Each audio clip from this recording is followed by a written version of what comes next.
Inshallah, Abdul Wahid Pedersen. Bismillah, assalamu alaikum wa rahmatullahi wa barakatuh.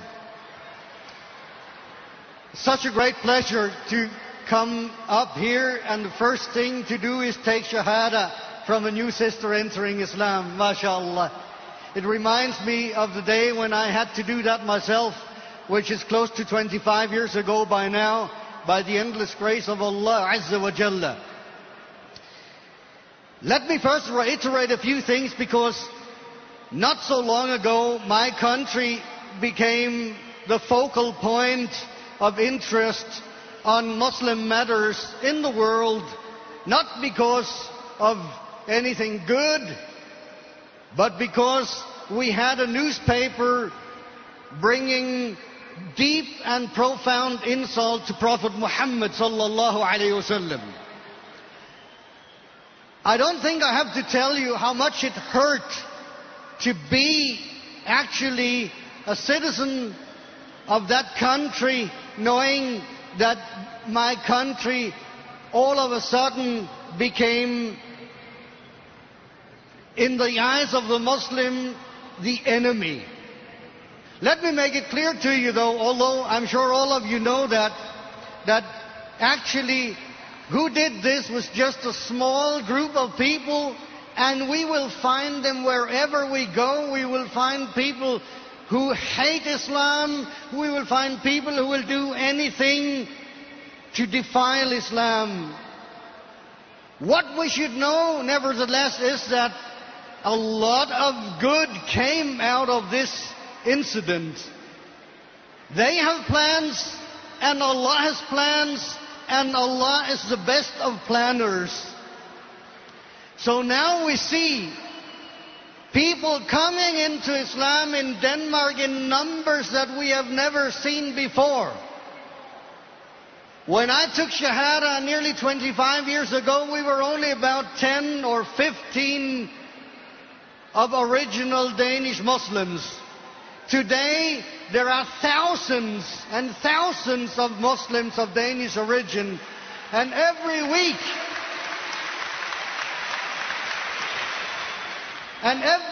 I have coming into my office 2, 3 or 4 people to take Shahadat Islam. Alhamdulillah.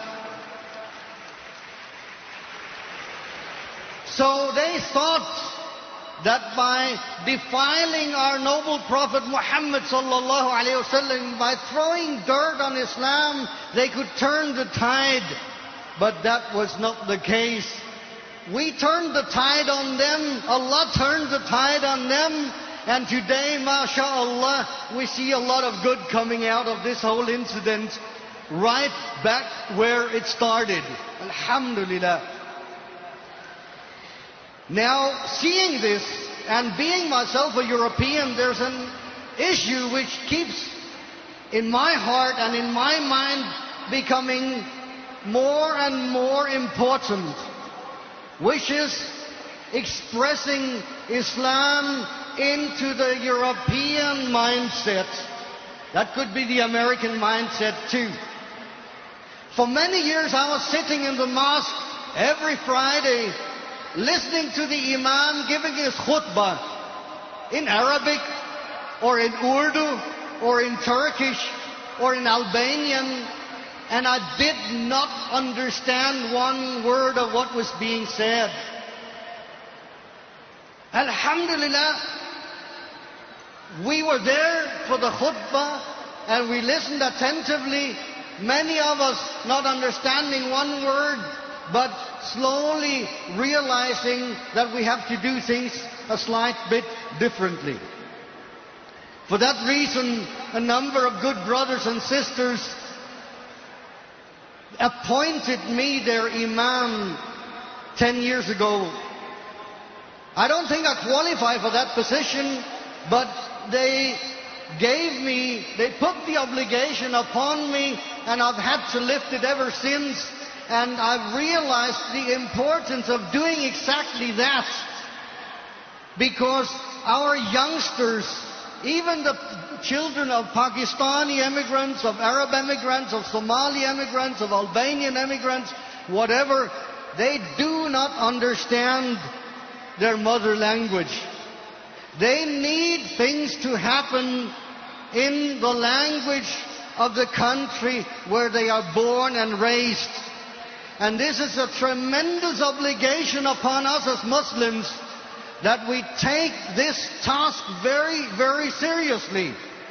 Because if we don't address, especially our young generation, in a language with which they're familiar the whole way, and on a level on which they can understand, then we're not going to level with them. So I urge to you, brothers and sisters, especially brothers and sisters from the traditional Muslim world, be aware that this is happening.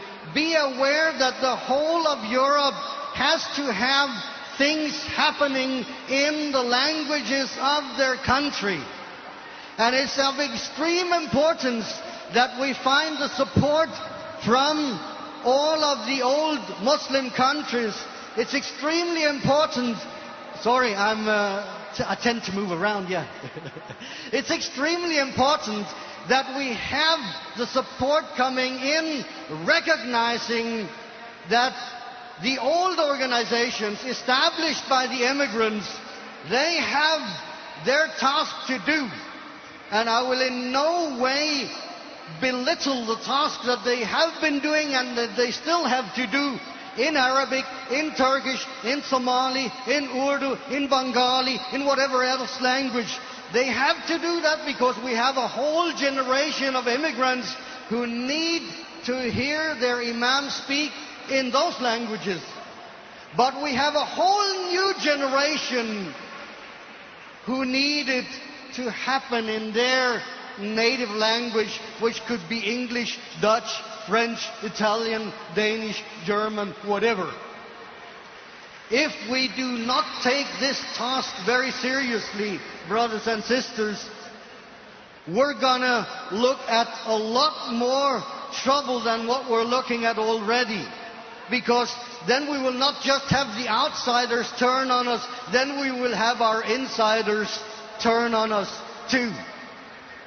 So, there is a reason when Allah sends this sister that we have just seen take her Shahada here.